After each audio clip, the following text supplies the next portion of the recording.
Daze in effect. Daze unscripted. Should I?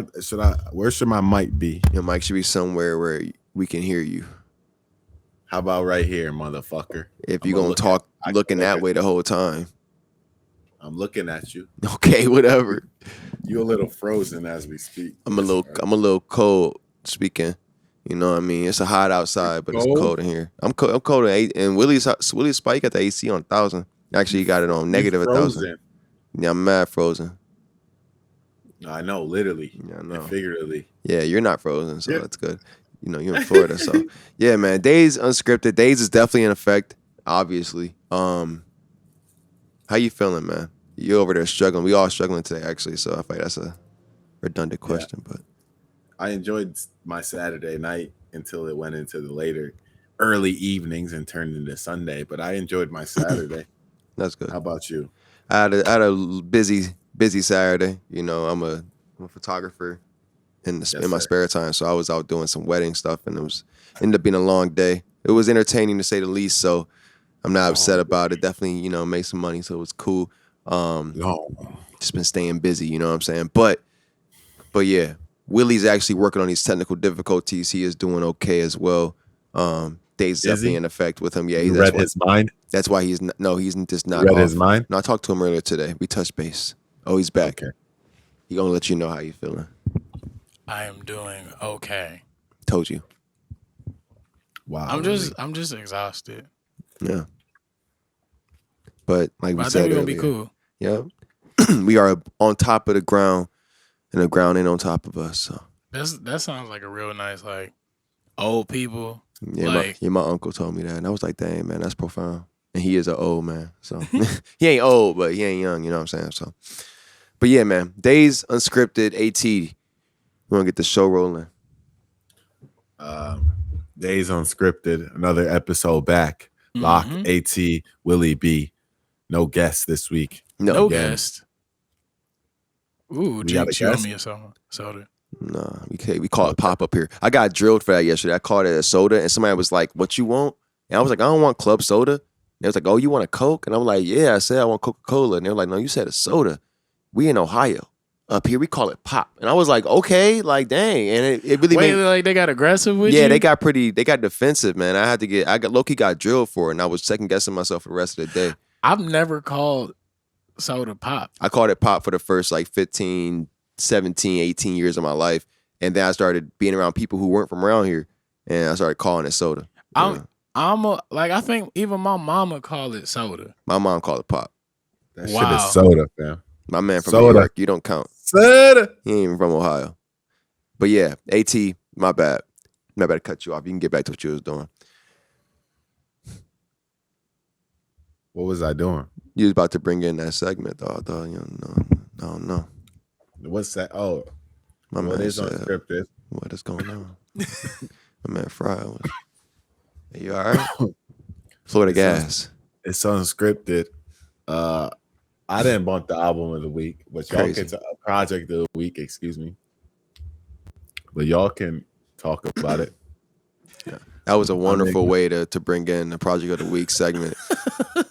Everybody's favorite segment of unscripted project of the week. Yes, it was one and only Marzz album "Love Letterz" by Marzz. She is a up and coming R&B artist. Actually, when this is Willie B's pick. All right, there's a backstory on this. Yeah, this dude. You saw her at South by? No, Shut up. No. You was part of the story of my struggle to pick album of the week. Yeah, we gotta let Willie B himself. We want to try and cater. So we got kind of got a little criteria when it comes to album of the week. And it's project of the week. Formerly known as album of the week. There's a little glitch in the hand. That motherfucker had 6 fingers. Hey, man. Echo. So formerly album of the week. Yeah. Now project of the week. So I tried to I was like, yeah, I'm gonna pick some rap again. Cause I feel like I did real good picking a rap album the last time. And I picked a rap album. And I was like, I'm gonna pick one this time, and then it was like, nah, and I was like, I'm just really bad at this.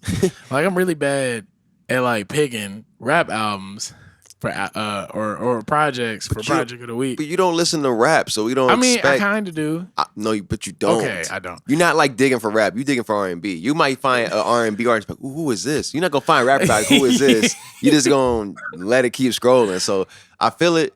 But it's like, you ain't got to be worrying about rap, man. And then I had picked a major release. Major. Number one release. We're not even going to say who it was because, like, it's not important. But, like, it was number one album. Slated to go number one. We like, bro.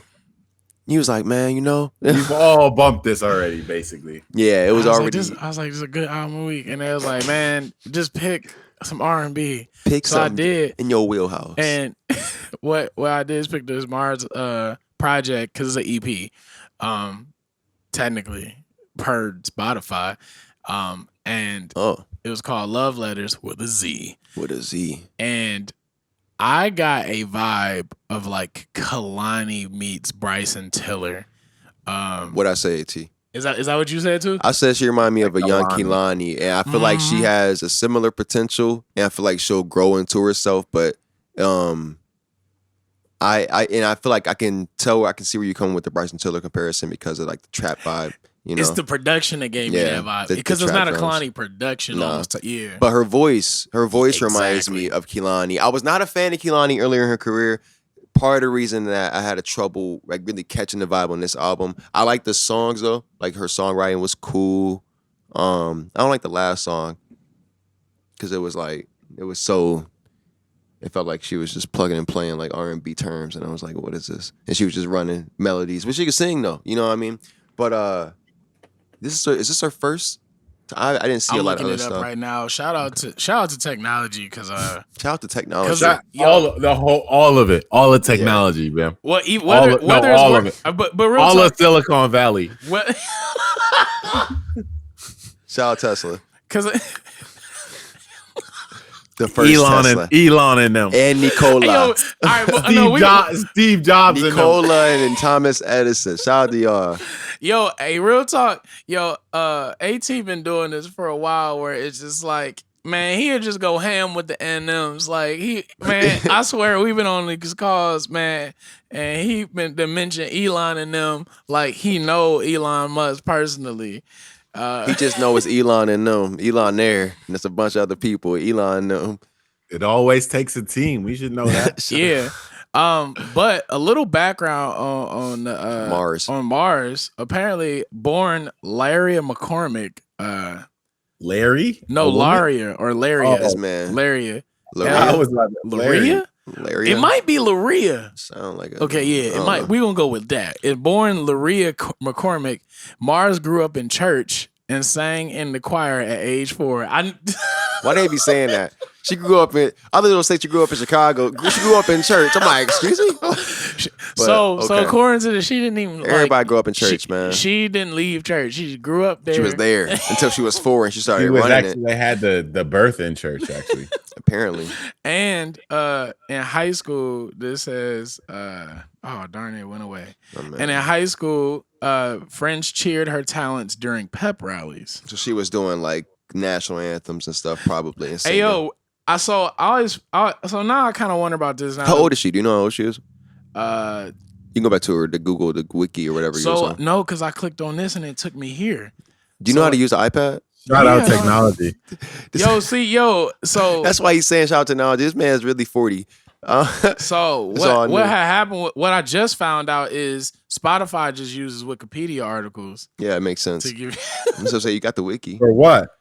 To give you the artist's like information. Yeah, they got a partnership with them. I think, do you see her birth date anywhere? I'm just curious how old she is. Nah, give me a quick second. I'm gonna find it. Okay, well, I'm curious to see what else she does come out. If y'all haven't bumped, y'all should bump. I believe it's Marzz with 2 Z's. 2 Z's. So it's Marzz. Again, the project is called I found it. Love Letters with a Z at the end. I think it's like 7 tracks. 6-7 tracks. Pretty decent vibe. Got a feature on there somewhere. What's going on? I found where it was on Spotify. Okay. Like this whole part. I'm finding out new things every day. I didn't know I could. Willie does not do any pre-show work whatsoever. He jumps onto the camera and just figures it out. So, No, I didn't know I could do some of this stuff. Like, but he's trying it. He's going to figure it out now. Kentucky. I told you I was going to Kentucky. Yeah. So she probably likes bourbon. What? Okay. Anyway, okay. I like bourbon. All right, man. Oh shit! Y'all got anything else about this album? No. All right, no. All right, so I did like. I really like. All right, no. Yo, why is AT dying? Tripping, bro. Yo, so the title track was definitely my favorite track. That's the track that made me pick it, and I think that's what Did you hear it before the album? I did hear the title track before I listened to the EP. Technically, it's an EP. Project. I don't know why. Normally, I'm good on that project, but yeah. The project, the EP. So yeah, Love Letters is what sent me to the project, aka EP, aka my album. My favorite track off of that was Cleopatra because I feel like she really showcased her vocals on that. And I loved about halfway through or so, it had like a breakdown and a piece, broke down to a different vibe, and she really showcased her versatility in that song. I feel like she was pushing it too. She really was like pushing her voice in there, and she did well with it. And I know there's other points in the song later on in the album where I was like, I wasn't really vibing as much because of what she was doing with her voice. And that was my problem with Kehlani early on, because I feel like she was trying. She was being adventurous with herself. You have to do that early in your career in order to find your limits, and then also find where you can improve at. And Kehlani did that. Kehlani, now her voice is completely different now, I feel like. And the way she uses it on tracks is different. It's a lot more calculated, and she's a lot more capable now as well as a vocalist because of the work that she put in. So I feel like Marzz will take a similar approach, especially with her being a lifetime type of singer. She'll take feedback and she'll get better with her delivery as well. And nothing wrong with it, but for her to reach the heights I'm sure she wants to reach, I'm sure everybody has work to do, you know what I mean? But I do see like some stuff that later on where it was like she was doing some things, and that's why it's an EP, you know what I mean? Because she's just like showing you what she can give, and she's going to get some feedback from fans, from her label, whoever helped her publish it, whatever. And she'll come back with her actual project, her album. I'm sure would be something legit. Or she'll just come out with 1,000 more EPs so she can get it figured out like her, you know what I mean? Which is also it's cool. Obviously, that's also a lucrative approach. Have y'all bumped that album? It's so long. I have not bumped it. It's Why are people intimidating. doing that? It's intimidating. Why are people doing it? Why? What do you mean? People like being because that long? No, man, having just really long albums. I don't know. Is it because the Spotify algorithm kind of like rewards that? You think it's because of Spotify? I don't know. Maybe it's an Apple Music thing as well. It's streaming. It's streaming. It's all right. All DSPs as a whole. They have more chances for streams on the total album. They have more songs. If you just letting it, because people just gonna let it play and it's gonna go to the next song. I guess. I think that's what might be happening. Is that the energy right there? Like I don't know. That was definitely the energy with that one long Chris Brown album. Well, Chris Brown been doing that. All right, so that's like a Chris Brown. He dropped double disc. He done dropped 25 track albums. Like so. But you saying Chris Brown? So you telling me that LeBron did not create the double disc? I'm not going to do that. LeBron slander. You keep trying to slander LeBron. You're not from Akron. You're not from Akron, bro. I'm gonna tell Bron. All right. Yeah, I'm gonna tell him no. All right. All right, man. No. All right. Back to the project real quick. Do you think that she seems to still be coming into her sound? Who? Marzz. Yeah, I think she's young in the game. Whole point. That's my entire point. Is that I feel like she's at a great point. She understands what she can do. She wants to do more. She wants to be a real vocalist. Because she was, I think at one point I feel like she might have peaked, and she was like. But it was like a part of the energy of the song type of thing. But I was like, I don't really like that. You know what I mean? So, but I can see what she's trying to do. I can see what she's aiming for. And she's also building her own. That's why I like Cleopatra so much, because I feel like it was the best exhibit of like what she wants to do in terms of her music and creating multifaceted experiences with her songs. I don't know anything about her. I have never seen any interviews. I'm not going to put anything in her mouth, but that's how I feel about it. But But yeah, I do feel like she has a future. I'm looking forward to seeing what she can do. I hope that, I don't know, if she can clear up the, like you said, the comparisons, because like the trap and the energy on the song, like Kehlani don't do trap drums, you know what I mean? Because it wasn't Kehlani's vibe. I don't know if that fits her either in a lot of these songs. That's why I like Cleopatra so much, because it's not so trappy. And towards the end, it's really not trappy. It's way more R&B oriented, and the energy is just, she shines on there. So yeah.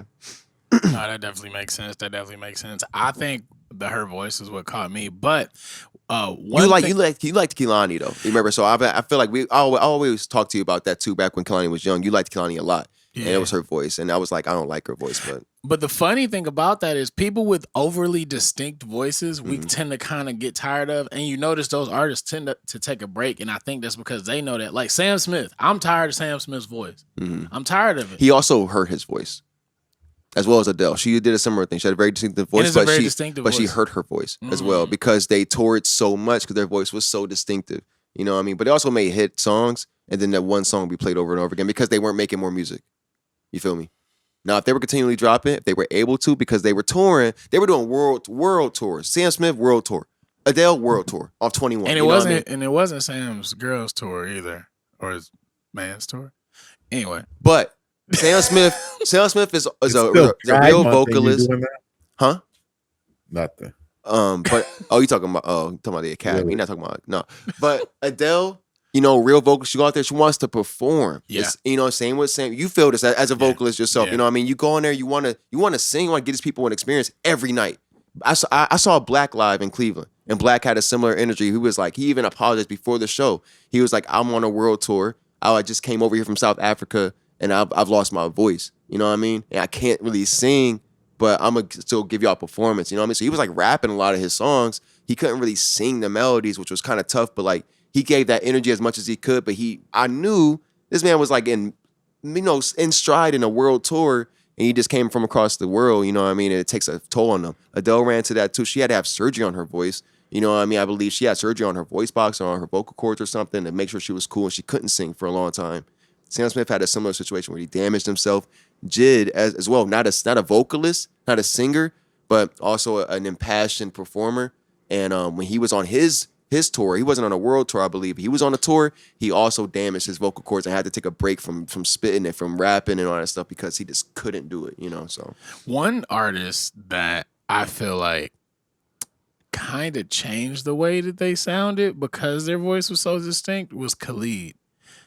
If you listen to his newer stuff, his actual voice does not sound the same. And I don't know if that's on purpose so we wouldn't get tired of it. I don't think that was why. I think that's his evolution. Evolution. When he dropped his first young. Yeah, but when he dropped Location, he was like 18, 19 years old. He was like a kid. You know what I mean? He might have not looked like a kid, but he was a kid. I saw him live when Travis Scott, he was touring with Travis Scott, and even his energy, I thought he would have been more like, I don't want to call it immature, but I thought he would have been like a more settled type of thing. But like you could tell this was his first like real tour, and he was live, and like it almost didn't match the energy of the music he had out at that time. Send me your location. No, he was like literally, but he like kicking too. Yeah, so I mean, he was jumping around like doing all of that, but he was singing like these songs, and it was like that album that Location was on was mad slow, so it was kind of weird, and I was like, I don't know, you know what I mean? But the songs were good. But you saw his development. He was like, I know what I want to do now. I know what my energy is, and I'm developing. And he started doing more like, he got to know what he wanted to do. So I feel like to AT's point, he was a kid. I feel like that's where Marzz is at. Marzz is like where she hasn't had a hit yet, but she's at like this point where she's like where Kehlani was early, where Kehlani didn't really have a hit, but she was like Kehlani. You know what I mean? And she was making music, and she was a thing. You know what I mean? And she was building herself up. So yeah, I do feel like Khalid. It may be, like you said, not really with the intention to like stunt his like sound, maybe on purpose. Maybe his marketing is just on. I mean, his PR team, maybe his team is just like that aware. Yeah, I would even say his next major hit, which ended up being like Talk, sonically was totally different. That whole album is sonically different. You know what I mean? But it's also really short. And I think that's on purpose too. It's kind of like let's give people an appetizer of what we kind of want. He's been quiet. To do next, and see if they even like it. Because I think here's one thing and tell me how y'all like think of it. And this is kind of like this is going off project of the week. But I look at music more so as I'm getting older, kind of like the culinary arts, where you are making something, you are putting flavors together that you like. Yeah. But the fact of the matter is, this dish is meant to be served to other people. That's the project. Yeah. And other people's need to actually like this dish. Like if you are the head chef at a restaurant and you're curating the menu and everything, you're coming up with those ideas. But at the end of the day, people still need to like this food that you're making, but you need to like it as well. That's why I think it's not even necessarily the head chef. Like the head chef is not like say this is Drake or like Beyonce. Drake is not the head chef. Drake is because the head chef doesn't necessarily cook. I think a lot of that stuff. That's correct. You know what I mean? So I feel like it's more like his team is like a board of people up there that's sort of building like what they think may be next. And he's a part of that decision making process, but ultimately he's the one who cooks it. You know what I mean? Yes. Even if they're giving him all the ingredients or giving him quote unquote like the ghostwriters or they get somebody in there to help him write. Even if they're giving him the ingredients, it's on him to deliver it. That's why we talked about Beyonce. That's being how Beyonce is, because like I said, you can get that song that you can give all of her songs to other people of the same in her lane. I won't say the same caliber, but in her lane in that same era, and it would not be the same hit. And same with Drake with a lot of songs that he had. That's why he talked about, what was it, 0 to 100 and Diddy thing, and he was like, what would you have done with that beat? Like it was like Diddy was like, oh, it was my beat or something like that. And he was like, what would you have done with it if I didn't do that? You know what I mean? Look what I did with it. That's just Drake knowing his ability to deliver. Yeah, see how we lost AT. It's pretty unfortunate. I'm gonna text him, but yeah, I do feel like with being able to deliver, I feel like that's the most important thing. So that's why you look at Sam Smith and Adele taking those long breaks. You know what I mean? Because they could not deliver in the studio. But you see people like Khalid maybe taking long breaks because it's on the back end and they're figuring out what needs to be the ingredients. Makes you know sense. what I mean? Just a different thing. But I wouldn't be surprised if Khalid had damaged his voice as well. I think, and it kind of on my path of like relating it to other things, I feel like athletes and artists are like getting injured more now. So waiting to join. But the thing is with the athletes were getting injured, and you talking about specifically in basketball and stuff. I feel like that's because of the shortened season last year. I won't go too much into that, but if you watch basketball, you knew about the bubble. You know what I mean? You knew about like Bron and them getting getting the chip, and then 72 days after that, instead of like a 4 or 5 month period where they can recoup and relax and then get their bodies back and go to the gym and stuff, they had to get right back into the season. Everybody went through that. A lot of people, best players went to the playoffs, so they were all in the bubble playing deep, and they all got hurt because they had to come right back and play a full season, and the games were condensed. It was like every other day people were playing, and so yeah, that breeds some hurt, and that's why I think about it's you can compare that to a world tour, So it would make sense why artists would get injured in a similar situation like that. They're just performing every other day.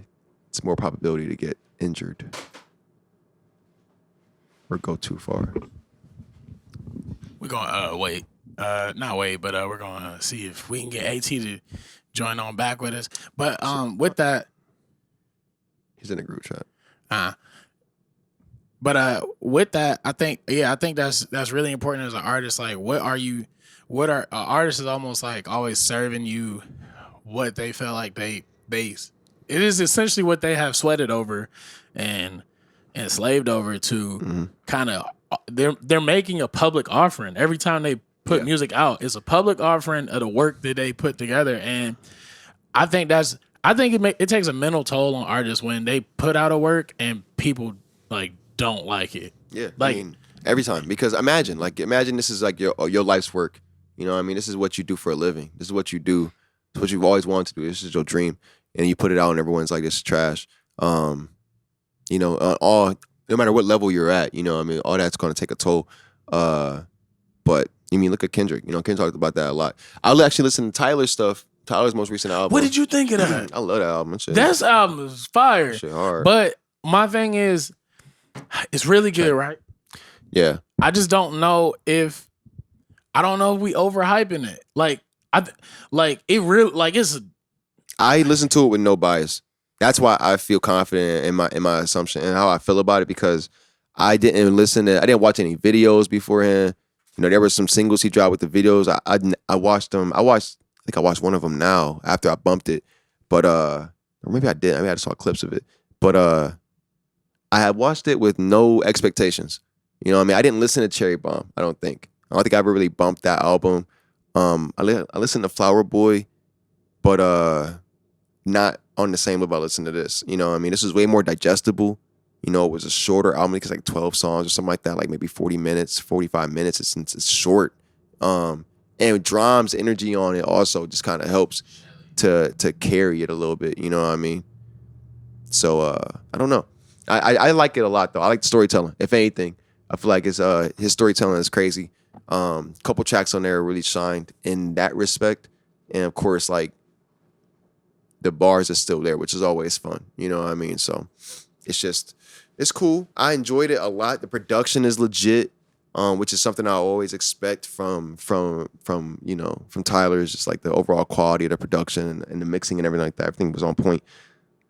Now I'm looking forward to watching the rest of the videos because the clips that I've seen have been pretty legit. So yeah, I know the storytelling that in these songs, like if he does a video for Wilshire, I'm looking forward to hearing that. If he does I don't know if he has a video for Lumberjack out or a video for Corso, but I'm looking forward to those. He got a couple out already, but I know he has a video out for What's Your Name or something like that. It's a more R&B track. But I don't know what other videos he has out right now. I think Jay Versace like executive produced one of the tracks or something like that. Really? Yeah. I don't know what that means anymore now. Because like I used to think executive producing was like, oh, I put up bread for this, or like I was part of general direction. But I don't know if executive producer was like, they called me, I gave them some feedback, and now I'm an executive producer. I think it depends on the quality and like the impact of the feedback. I would assume that if say Tyler called me and he's like, what do you think about the song? I'm like, okay. Or what do you think about this idea of a song? And I like give him some legit direction or something like that, like to go forward with like a bridge or like a hook or something like that. And he takes it and moves forward. And that's like the base of the song. And he's like, man, I would never have gotten to this point if it hadn't been for that feedback you provided. Now I would understand like being credited as an executive producer of a track or something like that. But same way with the album. Like if I executive produced an album, I would imagine I would be a part of that creative direction. Track listing, tracks that we picked. I'm a part of everything that was done with the album, including the production possibly and choosing these things and stuff like that. I would imagine that's what an executive producer would be doing. You know what I mean? Hands on. You know what I'm saying? But I don't know. Yeah, and I think a lot as like didn't DJ Khaled have his kids executive produce his album? See, all right. So here's one thing, and I noticed it with Nas. Nas, I believe, made his daughter an executive producer on Illmatic, so she would receive royalties. Yeah, but like that's what I'm assuming that's what DJ Khaled did too. But so it doesn't matter. You know what I mean? That's what I'm saying. Like the titles don't matter. Is it a money grab sometimes? Yeah, then? Could be. Or a lot of times. Let me get you paid. I think this song gonna go. Let me throw you on here and get you payoff streams. You'll get a 10% or something like that. You know what I mean? I don't know. That doesn't sit well with me. No, but that's business. You know, that's business. And so I don't know, man. It's tough, but I wouldn't be surprised if that's what's going on. Because that's the cards they got to deal. You know what I mean? And Tyler talks about that a little bit in the album too. He talks about the tax thing. You know what I mean? It's like he's sending 6 figures in taxes. All these things start potholes and all this stuff, and then he's like, but I still got loopholes like y'all don't know about. You know what I mean? And that could be part of that situation he's talking about where, you know, loopholes as a wealthy person that knows business, you got loopholes. You know what I mean? Wealthy people can get away with anything if they know how to do it. So, and they got people that they could pay that know how to do it. So it's just a different ballgame. Yeah, and I think what would be really nice is if like more local artists, not local, but lower tier. Yeah, I don't like to call it like that. Hey man, they have less than 500,000 followers. They have less than 200,000 followers. Less than 100. Let's say that. Less than 100K. You got 70,000 followers. You might be considered a local artist in terms of your state. You know what I mean? But you're not some like local artist rapping in your house or something like that. You know? Facts. Yeah, like you have a following. You are a rapper. You are a full-time rapper. You just haven't blown up on a national stage and gotten a platinum record or something like that. You know what I mean? You're a working rapper. Yeah. Like Guap Dad.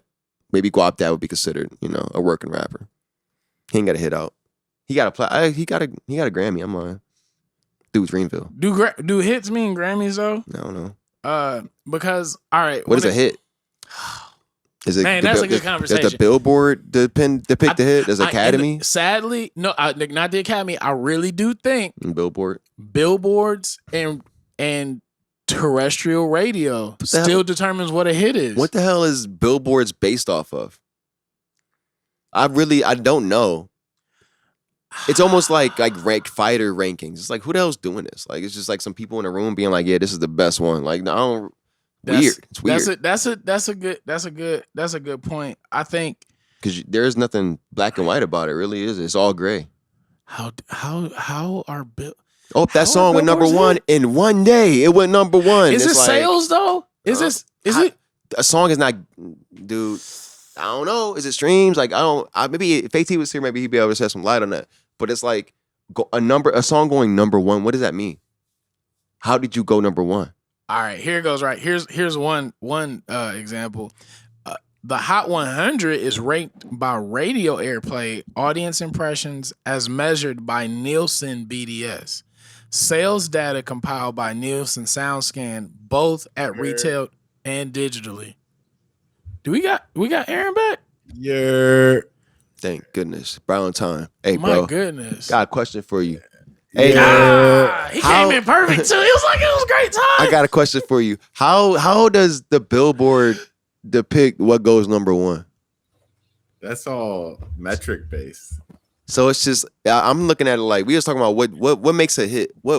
How do you decide if something's a hit and like, is it based on? I was talking about working rappers, you know what I mean? So I'm like, maybe Guap Dad's a working rapper. I was like, but he got a hit though. He got a Grammy, off the Dreamville thing. He's like, is that a hit? Is a Grammy mean a hit? Like, is the Academy? It was on the Billboard for a few. You know what I mean? Yeah, spent some time on the Billboard, I would guess. But to be on the Billboard, you have to be moving units. Yeah, it's sale. Yeah, so when I looked up just Billboard 200, man, we might be using this iPad every episode. Hey, man. Hey, the Billboard 200 is a record chart ranking the 200 most popular albums and EPs in the U.S. It is published weekly by Billboard magazine, and this chart is based mostly on sales, both at a digital and retail level, as far as albums in the United States. So it looks like Hot 100 is radio play and streaming plays ranked, and it looks like the Billboard 200 is sales, but then they're like ranking. How do you rank listens as sales? And I think the RIAA is a part of that. Same with the radio play stuff. How do you?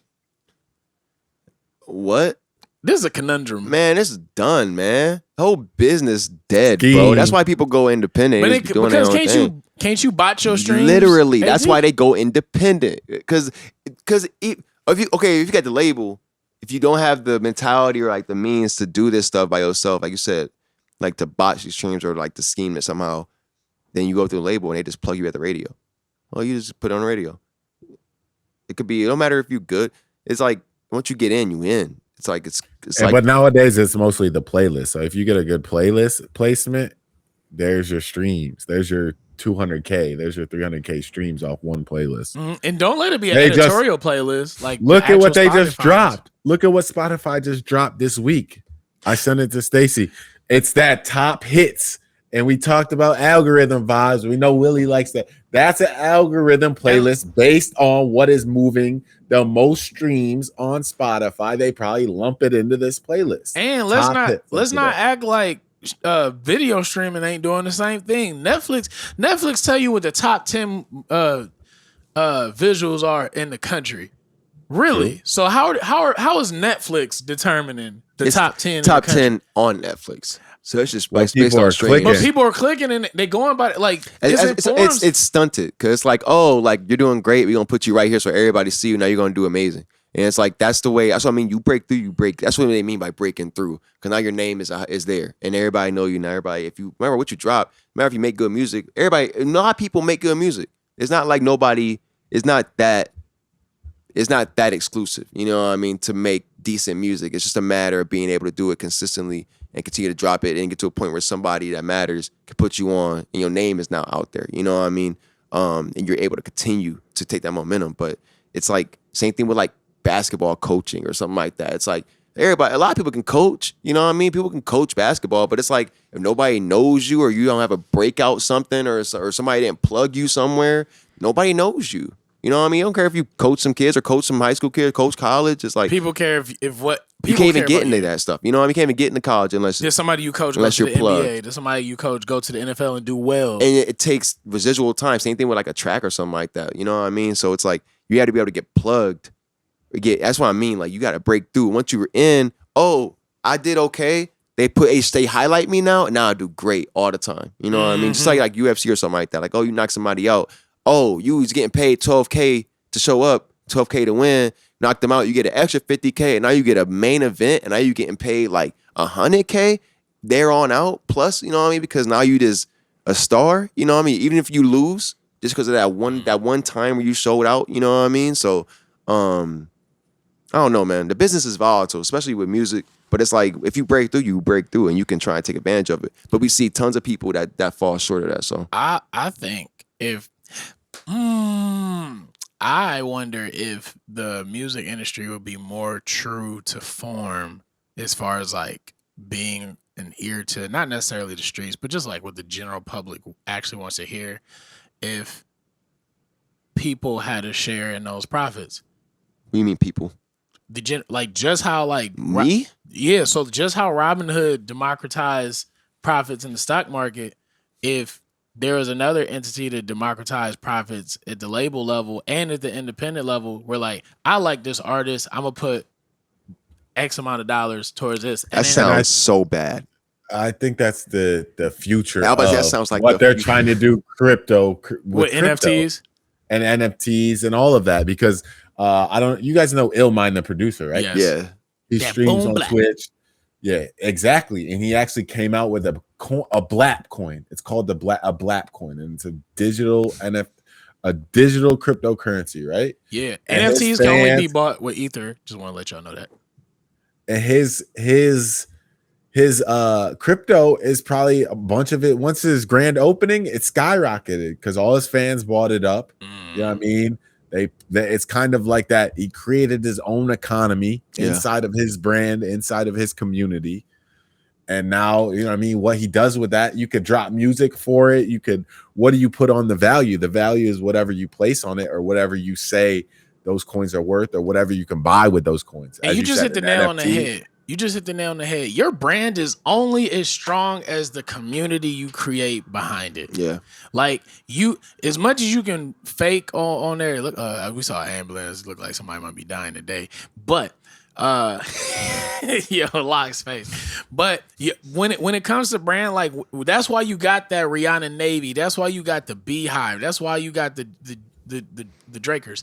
And that is I don't know what Drake's community is called. He has no family. They just everybody Drake fans. Everybody is a Drake fan by default. Dude, everybody who it's not about Drake fans. It's about everybody who ain't, and they just call it haters. That's just it. Right. It's just haters and everybody else, and everybody else is Drake fans. But like when it comes even to that, it's just like the community that you build determines not necessarily your success level, but your durability to handle controversy and everything. And weather the storm. Yep. Even when you drop something that may not be the hottest, people still stand by you. Look at Cole. You know what I mean? Even like he gets a lot of hate, but Cole doesn't have any type of name for his people either. You know what I mean? I saw somebody online asking that, like, what are J. Cole fans called? And it was like a bunch of jokes about it. I don't even remember what they was, but it was Colers. Man.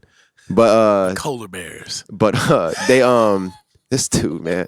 But they're because these people are so out there. You know, in rap is a little different than R&B because R&B, a lot of those things get brought up. I mean, maybe it's a gender thing. I don't know.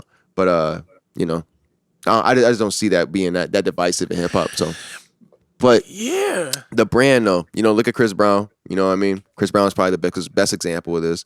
R. Kelly is one of those dudes too, who went through a lot of controversy, and people still was supporting them because of the music, because of the brand and the energy that they gave them, you know what I mean, and what they associated with the brand of that was Chris Brown or the brand that was R. Kelly.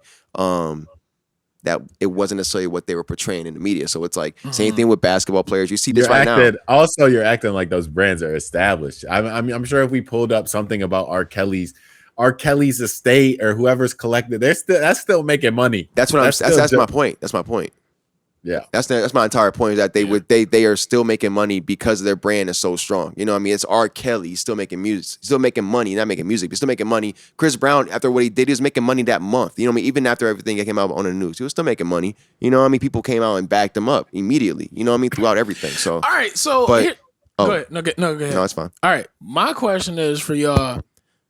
I'm not gonna say at the end of the day because I don't like SAT's saying. Yeah, but when the day ends, does in music at least, or maybe even in sports, why do we put so much weight on somebody's personality or brand in regard to how in conjunction with how they perform? Because it's opportunity. That's why. It's opportunity. Do you deserve this money? Do you deserve this opportunity? Do you deserve this recognition? No, because of what you've done in your personal life. A lot of people feel like that. It goes both ways. You know what I mean? That's why I look at right now. A whole lot of other things. You do that with a lot of stuff. People resign from their positions as CEOs because of stuff like that. Because of rape allegations. You know what I mean? Because of them being drunk and punching somebody in the face. Oh, you have to resign. You're out of there. Same with Congress. Oh, you got to get out of there. You know what I mean? You can't be a point of leadership and representation of a company or of a place or of a thing when you have these ethics behind you where they're like, we can't support that. As an artist, you are a representative of yourself beginning. That's why you see labels drop people. R. Kelly is R. Kelly. That's his name. That's literally his name. Chris Brown, that's Chris Brown. You know what I mean? Drake, that's Drake. You know what I mean? Rihanna, that's Rihanna. Beyonce, that's Beyonce. Jay-Z, that's Jay-Z. No matter what happens, like in their they still are. It's them. It's part of their story. They can go talk about it in their content and make you pay for it. Talk about it on a song. And Jay-Z with the shit with Solange and Beyonce about Jay-Z cheating on Beyonce and it was fighting the shit in the elevator. Beyonce talks about that shit in the song. When you got shit go down when you got $1 billion on the elevator. You know what I mean? And that line was crazy and it made her so much money. You know what I mean? Off of some security footage or some personal ass shit that happened, I look bad for everybody involved. And she ate off of it because she owned up to her brand. You know what I mean? Now, when you're a coach or if you're a representative of something larger, like an organization, or like I work for a big Fortune 500 company. I'm not high up, but it's like if somebody high up in my company were to do something or end up in the news for anything, them niggas is out. They're out of there, bro, because it's a bad look for the stock price. Because they've been put in a leadership position. You are a publicly traded company. Yeah. You know what I mean? So it's like when you are yourself and you I make money based on what I do and say, it's a little different. That's why players have to watch themselves. But look at, recently Chauncey Billups just got hired in the Portland Trail Blazers. All right. He's head coach. All right. Chauncey has a history back in the 90s of some allegations of some sexual misconduct stuff. He got off of it and nobody ever said anything about it afterwards. You know, he won a championship. You know what I mean? Or he went to the finals. I think he won. With Detroit. Yeah. And he became an assistant coach for the Clippers. He was coaching around the league. He was successful. He's been doing all this stuff, but now he's a head coach and a lot of stuff is coming up. I never heard of this. And I was a fan of Chauncey. You know what I mean? Even though he was playing against the Cavs and stuff, I knew about Chauncey Billups. I never knew about this because they hit it, but now it's coming up because now he's a head coach. He's a representative of an entire organization, of a very progressive area as well. That is Portland. You know what I mean? Portland is incredibly progressive. And Portland, the Trailblazers actually had a chance to hire the first female head coach or hire Jason Kidd, who pled guilty to to domestic violence back in 2001, I believe, and then hiring Chauncey Billups, and they chose Chauncey. So it's like everyone's sort of drilling the organization on this, and that's what happens. You know what I mean? When you can't be a representative of an organization, when an organization has their own ethics established, when you don't necessarily fall in. Especially, Chauncey hasn't done anything recently, not that I know of, but just to have that in your past is something big. But with artists, that's why you say the strength of your brand. Chauncey does not have his own. His brand is that in basketball. You know what I mean? So it's like But there's other people who have basketball and none of that. You know what I mean? That's a PR move. I recently watched a interview with Desus and Mero interviewing Missy Elliott, and they talked briefly about the cell phone age, and basically the fact that Missy brought up, she's like, man, if there was if people just had mobile phones to the extent that we have now, a lot more people would be canceled. Yeah, of course. Than it is now. Of course. Yeah. And with that being said, I mean, I feel like we almost I feel like when you're in the public eye, you have to. I feel like you're not allowed to make mistakes. Look at Drake. Drake don't even smoke on camera. And he talks about it in the song. I have to smoke behind Chubb because of the Sprite sponsor or something like that. Like, I can't Sprite deal or something. Like, can't be smoking on camera when you're sponsored by Sprite. Or when you're the president. You have Barack ethics. Obama didn't smoke on camera. You know, you have to, you're representing something more than yourself. And when you see something like that, I mean, that's the thing. It's like, you have a contract. You're at that point, you become an employee. You know what I mean? You have to abide by certain guidelines, certain ethics. You can't wear certain clothes. You can't be saying certain things. You know what I mean? So I feel like that's where it falls at. You know, when it comes down to Nike does that a lot with the athletes. Nike will drop somebody quick, straight up. Oh my goodness! And even now, and you talk about it. You know, Missy had a point, but even now, if people weren't so smart, there would be even more people canceled. You know, Trey Songz and a lot of people who picking girls up. They have them sign NDAs and lock their phones into a safe while they're there. They're like, if you want to come kick it, you can come kick it, but you can't bring your phone. You can't take pictures or show anybody anything that we're doing. You are not here. Yeah, basically. You can come kick it. You can come kick it with me though, and you have to sign an NDA and you can't tell anybody about what you did. Yeah, that's a whole other lifestyle. That's a whole other lifestyle. That's a whole other side that we don't see. I don't want to ever get to that because they don't. You got to sign an NDA to kick it, fam. Nah, that's when you really got something to lose. If I'm on the side and I have people signing NDAs to come kick it with me, I don't know what I'm doing. I don't want no one to kick it with. I don't want to. Y'all ain't coming to kick it with me. Then I guess I'm not kicking it with nobody. I don't know what the hell is going on if I have to sign an NDA. I understand if it's like Drake is like, I can't be seen on camera smoking weed or talking to this girl, or you can't tell somebody I was talking to this person or something like that. Okay, that makes sense. But like, me? Okay, so how big would I have to be in order to have somebody have to sign an NDA and put their phone in a safe before they walk into my real house? And I would argue not that big. Especially since like if you work for an organization where it's just like you necessarily aren't that important, but who signed your checks is very important, and because you are connected to them, what you do matters. Is that on the label, or is that on labels being smarter, or is that on artists being smarter? I feel like that's an artist thing, but I don't know. I feel like it should be a label thing. I feel like a lot of things should be label responsibilities that aren't, and that's why artists get caught up in a lot of stuff. And all right, with that being said, I feel like labels don't do it because artists already talk about how they don't get paid fairly. But then it's kind of like, well, what if the label gives up more money? What is the label supposed to pay for when it comes time to being able to cover stuff? And that's what a lot of artists don't want to talk about. And I commend independent artists because you guys are taking care of your whole brand. Yep. But a lot of artists on labels that complain about, you know, you're not getting paid fairly. It's kind of like, well, what bread are you going to put up when something goes down? Because I know you're going to run straight to your label and be like, they need to handle this. Where's HR? Where's PR? Where's all of this when I need help? And it's kind of like, well, you wanted to get all this bread for your tour, your merch, your sales.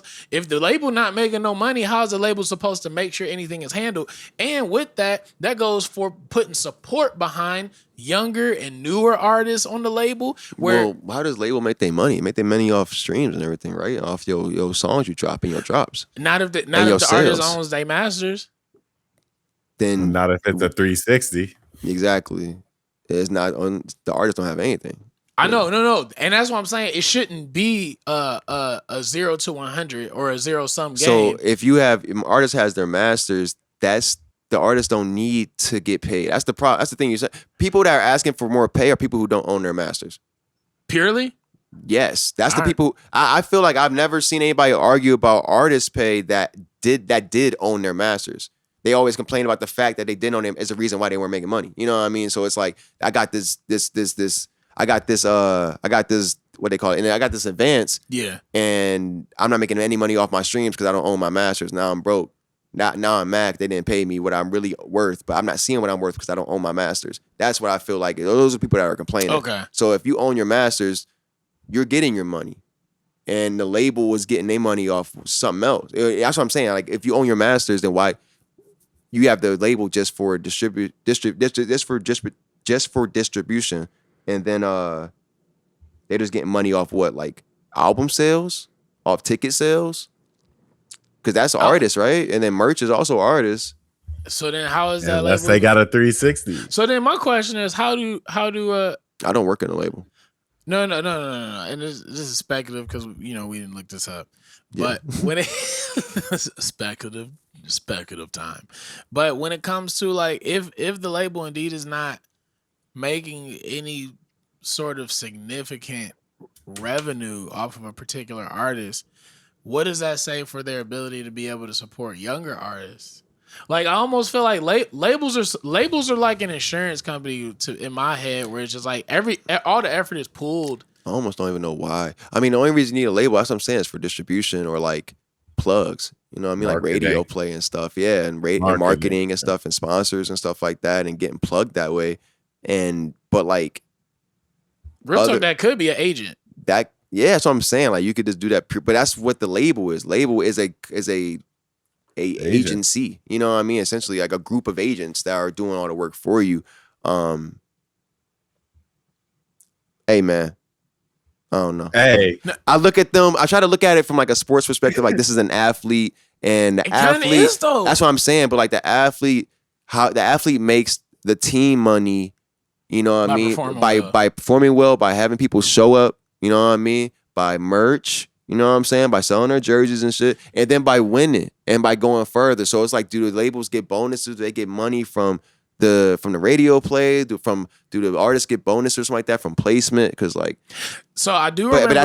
But with teams, it's also under an umbrella organization that is funded. It's NBA. You know what I mean? These labels are labels. It's just like, that's the NBA. It's like its own league almost. Like Atlantic is its own league. It's not under like an overall like music industry. Is like the music industry of America. It's not like that doesn't exist. It's just like the MIA.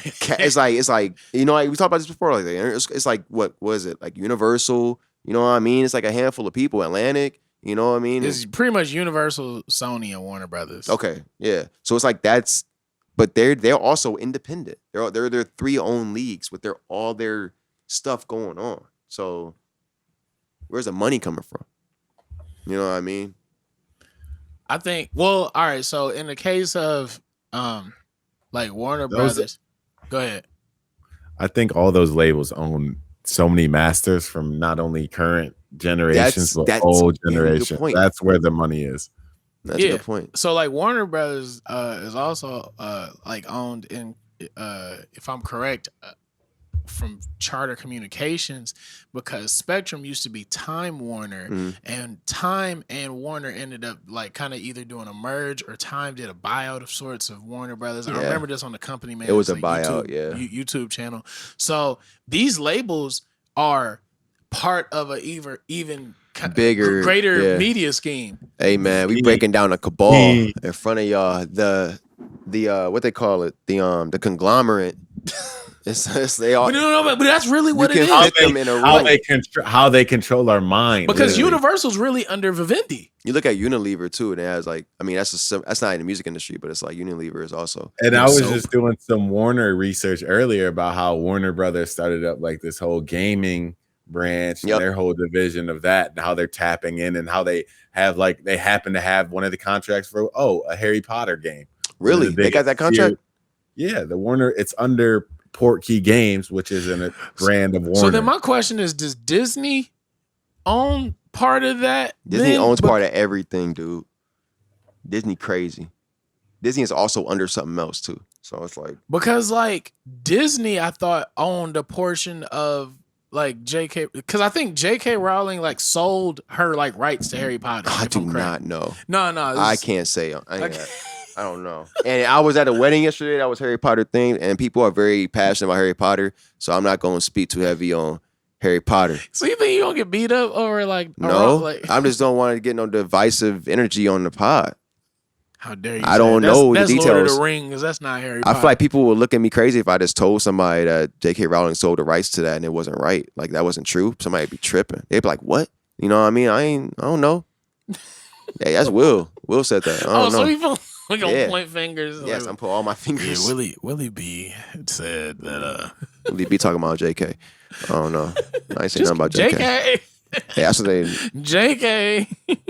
But conglomerate schemes. Yeah, conglomerate is definitely real. But that's the thing. I look at it like artists sometimes are put at a disadvantage. But if artists know the severity and like the what they're about to get themselves into, then they would take the appropriate steps to make sure that they own their masters and stuff like that and bet on themselves in that sense. But if you're unsure, you won't bet on yourself.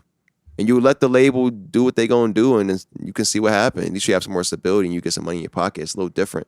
So I think it's just tough, man. You know, it's a tough spot for artists when you're trying to bet on your artwork and bet on your passion. Labels are, and I'm not the first one to make this take by any means, but labels have been I'm not the first one. Hot take. Labels have been deemed to be said predators, and artists are prey. Yeah. It's fair. And you see the same thing. Some of their schemes and their label deals and it's a loan. The advance is a loan. Yeah, it's a business. Look at the PPP loan. It's a business. That's got people. You gotta make that money, man. You know what I mean? It's an investment. They trying to make that money back somehow. Why would they give you all these millions of dollars if they don't think they're gonna make millions of dollars off you? Or at least twice that. You know what I mean? So it's like it's a business, man. People gotta understand that they probably getting played.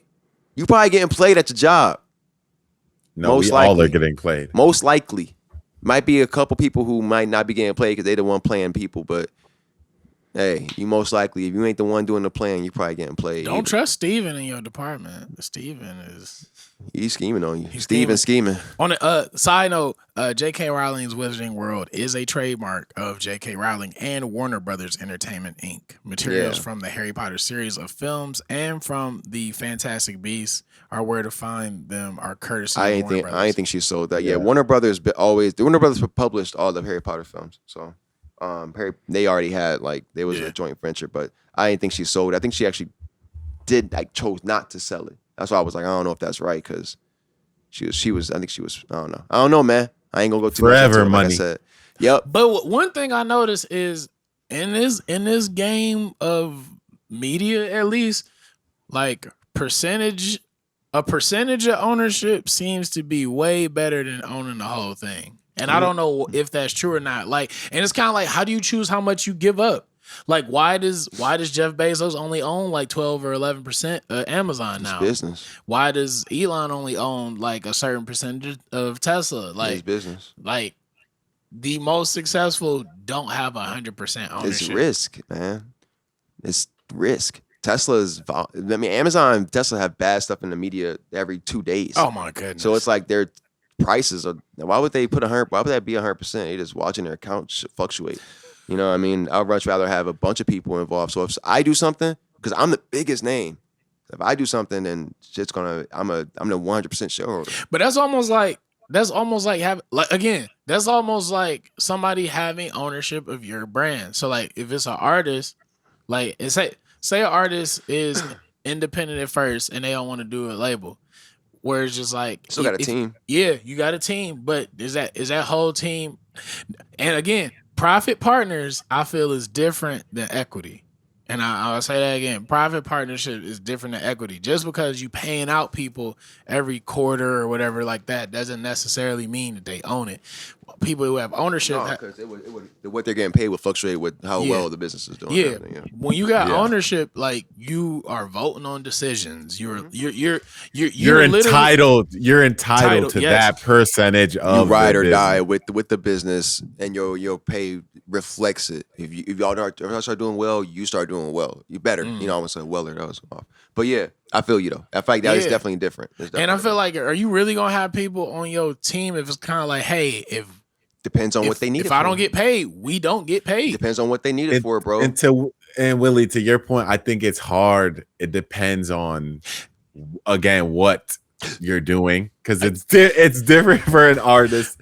It's different for an artist than whatever your first example was. I can't remember what it was. But also with that, also this is where it goes too. What equity means, you are putting up money for whatever we choose to do. That's what I'm saying. It's about the position of this person. Like Ebe is equity.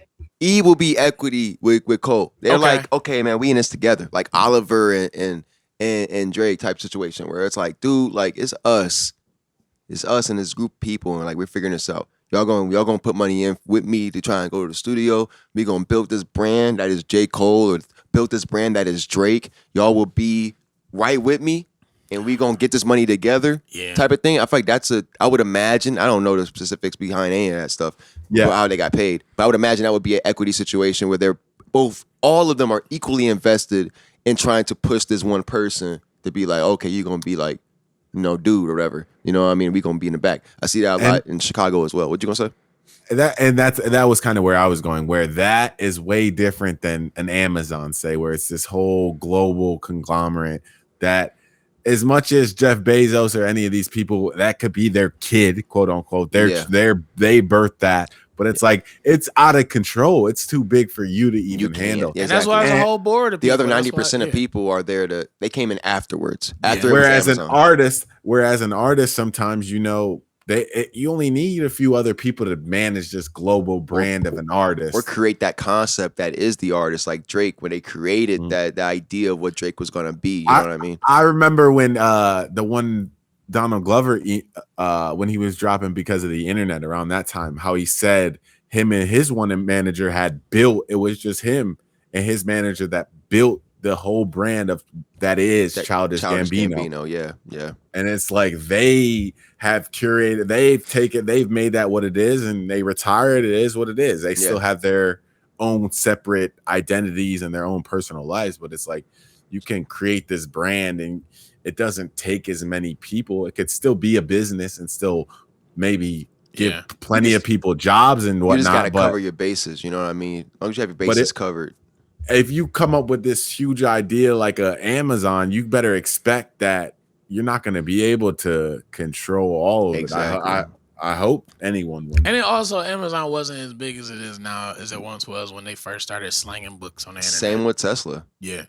Like it was just a roaster, and Tesla wasn't over here making batteries for buildings, you know what I mean? And Elon wasn't even involved. Let's be honest with that. Like it was two other dudes. I think it was like Martin and Philip or something like that, and they had a vision of an electric future, not using gas. And that goes to say a lot of times, people's initial vision gets out of hand because of somebody else. Not necessarily a bad or a good thing. I'm just saying out of literally what they initially wanted it to be, and they don't necessarily want a part of it anymore because it has gotten, it's grown into something else. It's grown into something else. It has stepped sideways into something else. Like it's not what they originally had planned, and they rather just take their hands off the wheel. Obviously, figuratively speaking. I feel you. That's fair. You know what I mean? That's why you see that differently when it comes to somebody in a smaller group and they're building like an artist, because that artist, that's what Childish Gambino. There would never be another Childish Gambino, no matter if the other guy that I worked with them tried. You know what I mean? Because part of that, at least a good portion of that, including the visual aspect of it, was Donald Glover. Just like with Cole. It's like Cole can't step away from J. Cole, the brand. He just has to take control of it at one point if it starts getting out of control, and remove people from the process that are causing it to be out of control.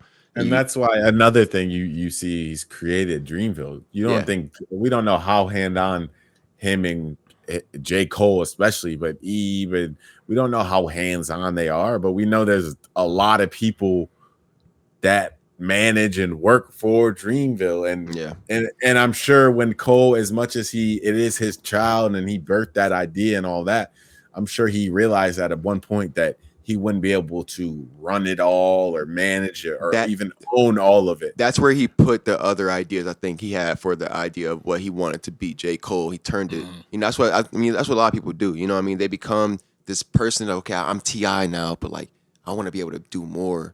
And I explore these ideas. I'm gonna create Grand Hustle. Gang. I'm gonna create Grand Hustle. Like Jay-Z. I'm bigger than life. I feel like I'm bigger than life. I feel like Wayne. I feel colossal. You know what I mean? I'm gonna create Young Money. You know what I mean? Under Cash Money. So I feel like I can do my own thing as well. You know what I mean? People just got to bet on yourself. You know what I mean? My other cool thing is I feel like artists, athletes, entertainers, whatever it kind of comes down to, even in business, I think the other question kind of becomes, do you want something, whatever you're creating, whatever you're putting together, whatever people you're getting involved, do you want it to end with you or not? And I feel like for a lot of these, that's a question only somebody can answer for themselves. But like in the case, like I'm kind of looking at Jay-Z. I really do see Rock Nation, like Jay-Z dies and Rock Nation keeps going. Yeah, that's what I'm saying. That Jay-Z is that type of person where, like I said, bigger than life. But he had to delegate that. He had to get to that point. I agree. And that's kind of where I'm saying, where it's like you have to reach that point of like, if Jay-Z thought Rock Nation was his and he wanted to run everything, like it probably wouldn't be as successful as we know it is right now. And I do think the split with Dame, or if before the split with Dame, I do think the visions of what Dame had and what Jay had were totally different. I think Dame may have wanted something to start and end with him. Rockefeller is Jay and Dame to the end of that, and I think even just the vision of like, I don't want to have something that's just like, I have to be hot for this to be successful. And I think that's really important when you start looking at longevity, not only in the music industry, but when it comes to the community that you build around a brand, like the longevity of something being able to be past your career, at least at that point, or past you as a whole, is really important. And I think we shouldn't fault people for not even necessarily wanting that either. Like, I think people just realize that they don't want to work, and they're like, I want to sit at home and I can make residual income off business if I have somebody else that actually wants to do this shit. I can sit back and kind of chill out, take a back seat, some of the stuff, still make my money and chill. You know what I mean? I got enough.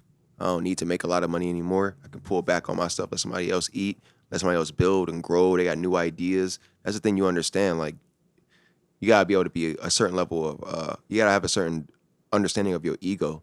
You know what I mean? Especially in business, because to reach that point is one thing, and you have a lot of reason to have a larger ego, but the perspective to understand, like, I'm not necessarily the best person for this, you know what I mean, anymore. At this time, yeah. And I can take a back seat, and I'll still make my money. I've done my damage. It's time for me to open the door for somebody else. But some people are, I don't want to call it selfish, but some people feel like nobody, no, it's not even necessarily selfishness. In some cases, it may be drilled by that, where they're like, I don't want anybody to make this money off my idea. But like we said early on, it could be some people's child, the baby. Yeah, you know just be like, I don't think this don't feel right. Like, you having this and me not doing this don't feel right. And maybe that's cool too. Go down with the ship then. You know what I mean? Because you will go down. So it's like, go down with the ship then and ride it, and don't be complaining about it if you fail. But it's like, at one point you got to give up the keys in order to let it keep eating. You know what I mean? And at least have some other perspectives, because it is what it is. You know what I mean? So that's just being understanding of business. You know, yeah, it's business. Which what I'm noticing is like getting other people involved is like necessary. Like Tyler Perry ain't like become Tyler Perry on his own. I don't want to talk about Tyler Perry, man. Just want somebody else. Bring another example. Oprah. Bring somebody in music. I don't want to talk about Oprah either. They both wild. Let's talk about somebody in music. No shade on Oprah or Tyler Perry. We good. Somebody else. Okay. Somebody in music, but not like even like the. You talk about the people we was just talking about. You know, making like Childish or something like that. You know what I mean? You know, Cole, Drake. You know, Yo, he was like, I don't want to talk about Tyler. No, I don't want to talk about Tyler Perry. It's not Tyler Perry. No, I'm okay.